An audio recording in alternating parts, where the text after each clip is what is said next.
આજે અષાઢી બીજના પાવન અવસરે યાત્રાધામ અંબાજીમાં ભગવાન જગન્નાથજીની રથયાત્રા ધાર્મિક ઉત્સવ સેવા સમિતિ દ્વારા જય જગન્નાથના જય ઘોષ સાથે નીકળવામાં આવી છે। આજે ખુશનુમા વાતાવરણમાં જાણે વર્ષો બાદ ફરી ભગવાન જગન્નાથજી, બહેન સુભદ્રા અને ભાઈ બલરામ અંબાજીની નગર ચર્ચાએ નીકળ્યા હોય તેવું લાગતું હતું। આજે રાધા કૃષ્ણ મંદિરથી આ રથયાત્રા હળવા વરસાદી ઝાપટા સાથે ભગવાન જગન્નાથજીની આરતી કર્યા બાદ રથયાત્રા નગર યાત્રા માટે નીકાળવામાં આવી હતી। આ વખતે મામેરું પણ બંધ રાખવામાં આવ્યું હતું। ભક્તો દ્વારા રથયાત્રામાં જોડાયેલા તમામ ભક્તો માટે ભંડારાનું પણ આયોજન કરવામાં આવતું હોય છે। જોકે આ વર્ષે પણ જમણવાર મોકૂફ રાખવામાં આવ્યો હતો। ધાર્મિક ઉત્સવ સેવા સમિતિના પ્રમુખે જણાવ્યું હતું કે 31મી રથયાત્રા છે।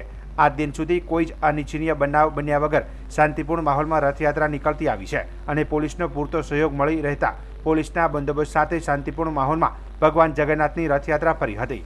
અંબાજીમાં નગરના નાથ નગર ચર્ચાએ નીકળતા સમગ્ર વિસ્તારમાં ભક્તિમય વાતાવરણ સર્જાયું હતું। જાંબુ, કાકડીને ફણગાવેલા મગનો પ્રસાદ પણ વહેંચવામાં આવ્યો હતો। આ રથયાત્રા નગર ચર્ચા કર્યા બાદ ફરી માનસરોવર પાસે રાધા કૃષ્ણ મંદિર ખાતે પૂર્ણ કરવામાં આવશે। દર વર્ષની જેમ આ વર્ષે પણ ધાર્મિક ઉત્સવ સેવા સમિતિ ટ્રસ્ટ દ્વારા 31મી યાત્રાનું ભવ્ય આયોજન કરવામાં આવ્યું છે। ભવ્ય શોભાયાત્રા નીકળી છે। હજારોની સંખ્યામાં ભક્તો જોડાયા છે।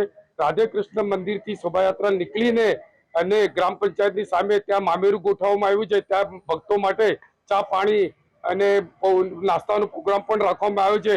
ત્યાંથી પાછી શરૂઆત થઈને નગરમાં ફરીને અને રાધે કૃષ્ણ મંદિરે પરત આવશે અને ભક્તો આપણે કૃષ્ણ જય રણછોડ માખણચોડના નાદથી અંબાજી ગામ ગુંજી રહ્યું છે અને ભક્તો હજારોની સંખ્યામાં યાત્રામાં જોડાયેલા છે।